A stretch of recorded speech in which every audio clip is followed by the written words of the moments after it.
So she's done it again, my friends. My lovely wife has busted 2 tires on this MG ZST 2021 model, and today I'm going to tell you how to save yours, not the wife, the car. Okay, so bear with me, my friends. It's not going to be just sarcastic or whatever. It's going to be a complex discussion with some serious stuff attached to it. It's about COVID, it's about mental state, it's about the car, it's about how we drive and other kind of things. So it's just an honest, serious-ish talk. If you are in the mood for that, I recommend that you get a coffee. I already have mine, and you can see that the cup that I chose today is supposed to compensate for $500 that I lost effectively today to this unnecessary, completely avoidable damage. So we're going to talk about how to avoid yours, okay? My wife is a lovely, lovely person who is actually a rather good driver. I know it's contradictory, but bear with me here. She's a rather good driver who has had many, many, many years of full license driving on Australian roads, not elsewhere, whatever. She's Australian, in case it matters to you, and she is lovely in many ways, and in many ways, I don't deserve her. She's absolutely gorgeous. She is accomplished. Like I said to you, she is not a maniac on the road and all that kind of stuff. However, in many other ways, I do deserve her as a punishment for my sins. All right, so my wife doesn't love this car. Let's address the elephant in the room. She doesn't love it. And that's one of the primary and I would dare say biggest problems, that I think when you don't love something, you don't care about it as much. Yes, the car doesn't have to be a Mercedes for you to care about it. It doesn't have to cost over 100,000 for it to represent some kind of value to you. You simply might just love that little scooter that you ride in Bali, or that costs a fraction of this price. Or you might be in love with your first vehicle as a teenager or as a young person or as someone else, and that vehicle might be a used MG. So it doesn't matter if you bought it from us for $15,000 or whatever. It doesn't matter, but to you it matters. My wife used to love her Mini Cooper years ago. She used to also love her Jeep Wrangler Freedom, the 3-door Jeep that she used to have when I used to have my black one, 4-door JKU Golden Eagle. We sold both of them during COVID. We were in lockdown. We thought we're going to free up quite a few $1,000s by reselling those both vehicles and putting the money towards the investment property, which we did. We ended up where we ended up. We bought her this MG ZST in 2021. And back then, it was okay. It has leather, it had creatures comforts, even compared to her Jeep. And it was honestly cheap. It was honestly cheap. We bought this one, top of the range Essence model with sunroof, with leather, with 360-degree cameras for $32,000, brand new, with warranty, with everything. So you can imagine, it was value for money. For what it is, the car still holds pretty well. But overall, it's not car's fault that my wife is not in love with it. I do believe that the accuracy of your driving, how precisely you're trying to park, other kind of stuff, is directly related to whether or not you care about this car or not. Of course, my wife is not a maniac and she doesn't want to destroy the car just because she's not in love with it. That's not what I'm saying here.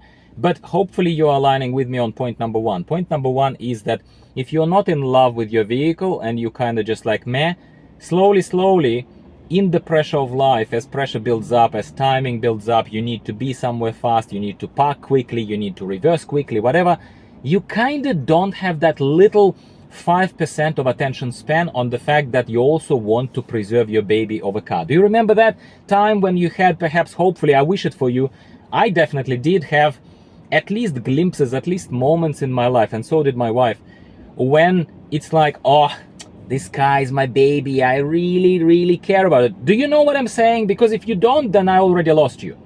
And hopefully you're still listening and hopefully it resonates. Talk to me in the comments. No, let's exchange opinions. So that's the first thing. Second thing is, she, for some reason, she thought that, and I'm gonna mention it as point number 2, but it's a small point. She says it's geometry of the car. She actually complains about visibility of the cameras and how the side mirrors give her visibility of the dimensions of the vehicle and stuff. I write it off, but I'm acknowledging it here for completeness of the picture and because she said it to me in the morning over a coffee.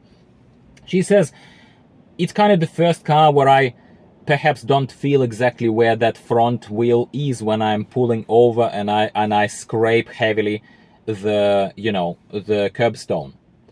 And I don't think so, because she's an experienced driver, and if she paid a little bit of more attention and slowed down a little bit on especially turns where she goes like a racer right next to the curbstone, and of course when you're turning, the whole mass of the vehicle, that tire rubs against and tears against the curbstone. That is the main way to do the damage, right? Sometimes it's on a roundabout. If a roundabout is a bit elevated and you have like concrete, obviously, rim of the roundabout, and you are too close to that center, you bust it, you know?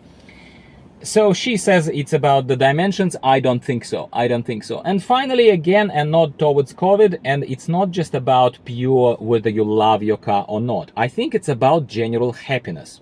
So I do believe that we're just like every other working family in Australia. We are a bit stretched. We're a bit stretched financially. We are a bit stretched in terms of obligations, work versus kids versus this and that.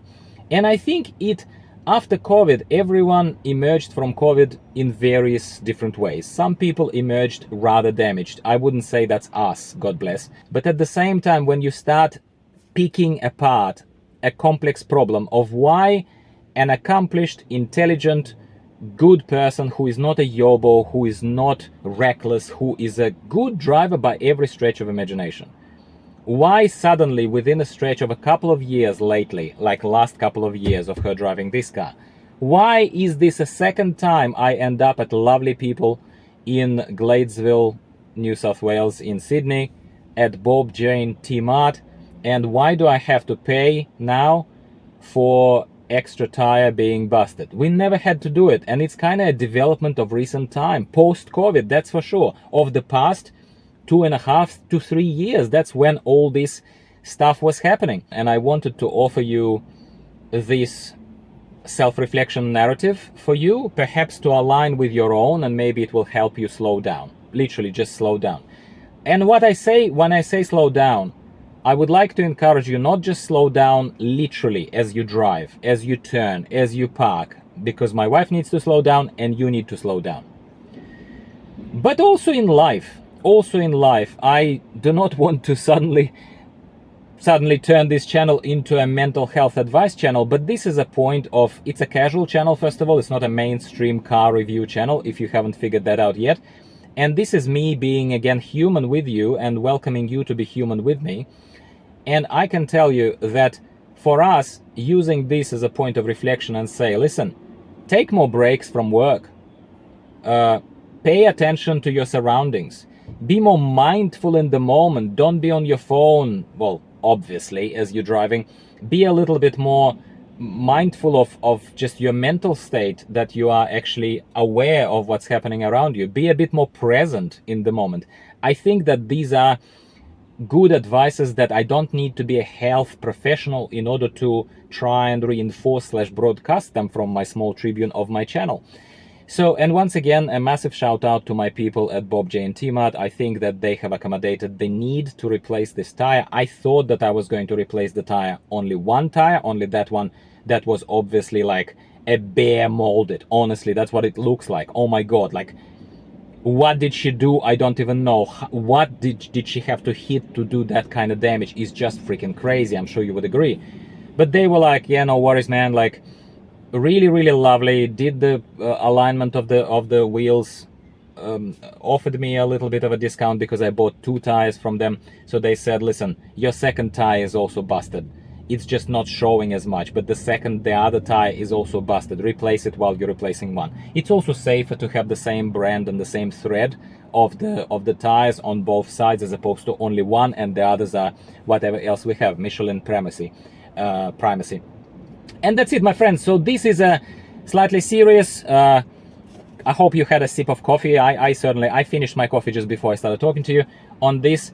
Give me a quick like so that more people, more drivers of MG, not just MG, but others, see a good positive message of mental health as well as your safety, and the general encouragement to slow the hell down. Slow down as you drive. Slow down in life in general, so that you are not in that frenzy that makes you drive like a freaking maniac, even if you're a great driver generally on paper and you are not a yobbo. That's the message. That's the message. Like the video if you haven't already. Subscribe for more. We're going to be talking about novated leasing. We're going to talk about car ownership a lot more than just pure car reviews and car translations. I want to bring this channel back to the authenticity where it began, to the personal experiences that we have as owners of cars in Australia, variety of cars, what's value, what's not value, and why I think it's value or not for that matter. Your comments are welcome. All of them are moderated, but all of them that are civil see the light of day. Goodbye for now. Talk to you next week about something else value cars related. Goodbye for now.